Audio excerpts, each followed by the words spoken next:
നമസ്കാരം. ഇഫക്ട് ന്യൂസിലേക്ക് ഏവർക്കും സ്വാഗതം. സംരംഭക സംഗമം കേരള വുമൺ ഓണ്ടർപ്രണേഴ്സ് കോൺക്ലേവ് 2025 അത് ഒക്ടോബർ 13 തൃശ്ശൂരിൽ വെച്ച് സംഘടിപ്പിക്കുകയാണ്. ഇയർ ഓഫ് എന്റർപ്രൈസസിന്റെ ഒരു സവിശേഷത നേരത്തെ തന്നെ ശ്രദ്ധിച്ചിട്ടുണ്ടാകും. 31% വുമൺ ഓണ്ടർപ്രണേഴ്സ് ആണ്. അത് നല്ല രീതിയിൽ സ്ത്രീകൾ സംരംഭകത്വത്തിലേക്ക് വരുന്നുണ്ട്. എന്നാൽ അതിനേക്കാൾ പൊട്ടൻഷ്യൽ ഉണ്ട്.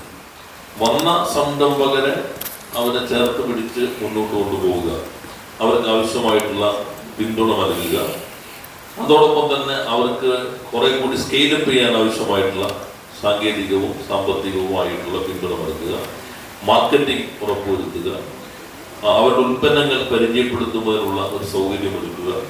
ഇതാണ് ഇതുകൊണ്ട് ഉദ്ദേശിക്കുന്നത്. 1000 സംരംഭകരാണ് നമ്മൾ ഈ വനിതാ സംരംഭക കോൺക്ലേവിൽ തൃശ്ശൂരിൽ ഉദ്ദേശിക്കുന്നത്. ഇതോടുകൂടെ വിവിധ സെമിനാറുകൾ ഇതിന്റെ ഭാഗമായിട്ട് സംഘടിപ്പിക്കും. കൂടാതെ ഒരു എക്സിബിഷനും വ്യവസായ വകുപ്പ് സംഘടിപ്പിക്കാൻ ഉദ്ദേശിക്കുന്നുണ്ട്. ബാങ്കുകൾ, ഗവേഷണ സ്ഥാപനങ്ങൾ, ഡിജിറ്റലൈസേഷനുള്ള അവരുടെ സ്ഥാപനങ്ങൾ, ഈ പ്ലാറ്റ്ഫോം, ഇ കോമേഴ്സ്, മറ്റു പ്ലാറ്റ്ഫോമുകൾ, AI ടൂൾസ്, AI ഏജൻറ്റ്സ്, അതൊക്കെ പരിചയപ്പെടുത്തുന്നതിനുള്ള ഒരു എക്സിബിഷൻ ഇതിന്റെ ഭാഗമായിട്ട് ഉദ്ദേശിക്കുന്നുണ്ട്.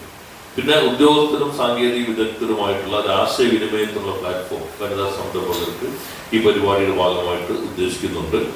പിന്നെ പുതുതായി സംരംഭം തുടങ്ങണമെന്ന് ആഗ്രഹിക്കുന്ന ആളുകൾക്ക് ആവശ്യമായിട്ടുള്ള എല്ലാവിധത്തിലുള്ള അഡ്വൈസും മറ്റു പിന്തുണയും നൽകുന്നതിനും ഈ കോൺക്ലേവ് വഴി ഉദ്ദേശിക്കുന്നുണ്ട്.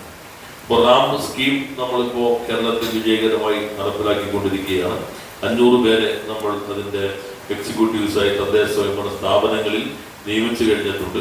അവരുടെ ആ പദ്ധതിയുടെ ഭാഗമായിട്ടാണ് ഈ കോൺക്ലേവ് സംഘടിപ്പിക്കുന്നത്. ആ കോൺക്ലേവിന്റെ ലോഗോ ഇവിടെ വെച്ച് റിലീസ് ചെയ്യുക, ഇത് രണ്ടുമാണ് ഇന്ന് പങ്കുവയ്ക്കാനുള്ള കാര്യം. ഈ ഗ്ലോബൽ കേപ്പബിലിറ്റി സെന്റർ അത് കേവലം ഒരു IT മാത്രമല്ല, IT ഉണ്ട്. ഇത് കൂടാതെ ഇപ്പോൾ കഴിഞ്ഞ ദിവസം ഇൻഷുറൻസ് കമ്പനി, അവരുടെ പ്രധാനപ്പെട്ട ലോകത്തിലെ ഏറ്റവും വലിയ ഇൻഷുറൻസ് കമ്പനിയുടെ 1000-ഓളം പേർ ജോലി ചെയ്യുന്ന GCC തിരുവനന്തപുരത്തുണ്ട്. അപ്പൊ അവരാണ് സർക്കാർ കഴിഞ്ഞാൽ ഏറ്റവും കൂടുതൽ വെറ്റിനറി ഡോക്ടർമാരൊക്കെ ജോലി കൊടുത്തിട്ടുള്ളത്. അപ്പോൾ നമ്മൾ നോക്കുമ്പോൾ IT-കാരാന്ന് വിചാരിക്കില്ല. ഏറ്റവും കൂടുതൽ അവിടെ ഞാൻ കഴിഞ്ഞ ദിവസം അവർ വന്നപ്പോഴാണ് അവർ പറഞ്ഞത്, ഞങ്ങൾ നമ്മൾ പറയുന്നത് ഗവൺമെന്റ് കഴിഞ്ഞാൽ ഞങ്ങളാണ് ഏറ്റവും വലിയ എംപ്ലോയി. അപ്പൊ പല മേഖലയിലുണ്ട്. പിന്നെ ഡിസൈൻ, ഇപ്പോൾ സെമി കണ്ടക്ടർ ചിപ്സ്, ചിപ്പുകൾ, ഇതിന്റെ ഡിസൈനുകൾ, പിന്നെ പല മേഖലയിലും മാനുഫാക്ചറിങ്, ചെറിയ കമ്പോണന്റ് അതുകൂടെ വരിക. അപ്പൊ GCC, GTC ഇത് രണ്ടും കേരളത്തിന് നല്ല പൊട്ടൻഷ്യൽ ഉണ്ട്. നമ്മളിപ്പോ ഇത് കൊച്ചിയിൽ നേരത്തെ കണ്ട ഗ്ലോബൽ സിറ്റി, അത് ഈ കാഴ്ചപ്പാട് ഗ്ലോബൽ ഒരു പ്രൊഡക്ഷൻ സെന്റർ കൂടി, ഹൈടെക് മാനുഫാക്ചറിങ്ങിന്റെ ഒരു സെന്റർ എന്ന കാഴ്ചപ്പാടിലാണ് ഇപ്പൊ ഞങ്ങൾ ചർച്ച ചെയ്തുകൊണ്ടിരിക്കുന്നത്. പിന്നെ എല്ലായിടത്തും കേരളം ഒരു വലിയ നഗരമാണല്ലോ, മൊത്തത്തിലെടുത്ത ഒരു വലിയ നഗരമാണ്. വയനാട് പോലും GCC, ചെറിയ GCCയിൽ പുറത്തുനിന്ന് തുടങ്ങിയിട്ടുണ്ട്. ഇനി തുരങ്കപ്പാത കൂടി വരുമ്പോൾ കുറെ കൂടി വയനാടിന്റെ സാധ്യത കൂടും. അപ്പോൾ നല്ല പൊട്ടൻഷ്യൽ ഇപ്പോഴത്തെ ഒരു ലോക സാഹചര്യം കൂടി നോക്കുമ്പോൾ നമുക്ക് നല്ല പൊട്ടൻഷ്യൽ ഉണ്ട്. പിന്നെ ഇന്ത്യയിൽ തന്നെ പലയിടങ്ങളിലും നിങ്ങൾ മീഡിയ കാണുന്നുണ്ടാവുമല്ലോ, കൺജഷൻ വന്നിട്ട് മൂവ് ചെയ്യുന്നുണ്ട്, പലയിടത്ത് സ്റ്റാഗ്നേഷൻ വന്നു കഴിഞ്ഞു. നമുക്കാണെങ്കിൽ ഇപ്പോൾ ഈ നമ്മുടെ higher education institutions, research institutions, ഇതിൻ്റെയൊക്കെ നിലവാരം ഒന്നുകൂടി റാങ്കിങ്ങിലൊക്കെ മെച്ചപ്പെട്ടിട്ടുണ്ട്.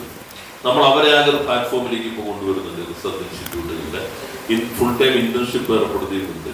പുതുതായി തുടങ്ങുന്ന സ്ഥാപനങ്ങളാണെങ്കിൽ ട്രെയിനികൾ എടുക്കുകയാണെങ്കിൽ മാസം 5000 രൂപ ഗവൺമെന്റ് നൽകുന്ന ഒരു സ്കീം നടപ്പിലാക്കുന്നുണ്ട്. ട്രെയിനി എന്ന നിലയിൽ വരുമ്പോൾ യൂണിയൻ ഗവൺമെന്റ് 15,000 പെർ ഇയർ ആണ്, നമ്മൾ പെർ മന്ത് 5,000 ഉണ്ട്. അപ്പോൾ നമ്മൾ 16,000 പെർ ഇയർ കൊടുക്കുമ്പോഴാണ് യൂണിയൻ ഗവൺമെന്റ് 15,000 ആണ് പെർ ഇയർ. അപ്പൊ ഇതെല്ലാം വെച്ചിട്ട് നമ്മൾ പരമാവധി GCCകൾക്കുള്ള ഒരു ഇൻഫ്രാസ്ട്രക്ചർ ശക്തിപ്പെടുത്താനാണ്. അതോടൊപ്പം തന്നെ ഇതിനകത്ത് നിരവധി ഡെവലപ്പേഴ്സ് ഉണ്ട്. അവര് നമ്മൾ ഫെസിലിറ്റേറ്റ് ചെയ്ത് കൊടുത്തു കഴിഞ്ഞാൽ അവർ തന്നെ GCCകൾ കൊണ്ടുവരുന്ന സംവിധാനങ്ങളുണ്ട്. അത്തരം ഏജൻസീസുകളുടെ സേവനവും ഉപയോഗിക്കാനായിട്ട് സർക്കാർ ഉദ്ദേശിക്കുന്നുണ്ട്. ഇന്ന് ടെൻഡർ മിക്കവാറും ഇന്ന് അവാർഡ് ചെയ്യുന്നതാണ്. ലാസ്റ്റ് സ്റ്റേജ് കഴിഞ്ഞു, ടെൻഡർ ഓപ്പൺ ചെയ്തിട്ടുണ്ട്. ഇപ്പോൾ PM-ന്റെ ഇതിൽ നിന്ന് ഇൻഫോം ചെയ്യും. അപ്പോൾ ഇന്ന് വൈകുന്നേരം പാലക്കാട് എസ്റ്റേറ്റിന്റെ നമ്മുടെ ഇൻഡസ്ട്രിയൽ മാനുഫാക്ചറിംഗ് ഇൻഡസ്ട്രിയൽ സ്മാർട്ട് സിറ്റിയുടെ ഡെവലപ്പർ എന്ന് തീരുമാനിക്കും. അത് പറഞ്ഞാൽ പിന്നെ നല്ല വേഗത. ഈ പ്രൈം മിനിസ്റ്റർ പ്രഖ്യാപിച്ച 12 കോറിഡോറുകളിൽ ആദ്യത്തെ വരാൻ പോകുന്നത് കൊച്ചി ജയിലിൽ പാലക്കാടായിരിക്കും. തുടങ്ങുമ്പോൾ നമ്മൾ അവരെ കൂടി ഇതിന്റെ ഭാഗമായി കൊണ്ടുപോകാൻ നമുക്ക് അനുമതി കിട്ടിയപ്പോൾ തന്നെ ടെൻഡറെല്ലാം നമ്മൾ റെഡിയാക്കി വെച്ചു. ഈസി നേരത്തെ കിട്ടി. നമ്മൾ ഈ യൂണിയന്റെ ഗവൺമെന്റിന്റെ അനുമതി കിട്ടുന്നതിന് കാത്തു നിൽക്കാതെ തന്നെ എൻവയോൺമെന്റൽ ക്ലിയറൻസ് എടുത്തു വെച്ചു. ടെൻഡർ ഡോക്യുമെന്റ് വളരെ അത് കുറച്ച് സങ്കീർണമായ പ്രക്രിയയാണ്. അത് ക്ലിയർ ആക്കി വെച്ചു. അനുമതി കിട്ടിയപ്പോൾ തന്നെ അത് ടെൻഡർ വിളിച്ചു.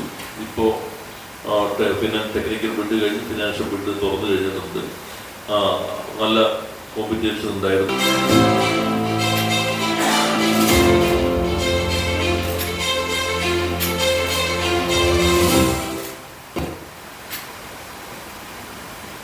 അടുത്തതായി വിമൻ കോൺഫറൻസ് കോൺക്ലേവ് 2025 അതിൻ്റെ ലോഗോ ലോഞ്ച്, വീഡിയോ ലോഞ്ച്.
വാർത്തകളും വിശേഷങ്ങളും ഇവിടെ അവസാനിക്കുന്നില്ല. കൂടുതൽ വാർത്തകളും വിശേഷങ്ങളുമായി വീണ്ടും കണ്ടുമുട്ടുന്നതുവരെ ഏവർക്കും നന്ദി, നമസ്കാരം.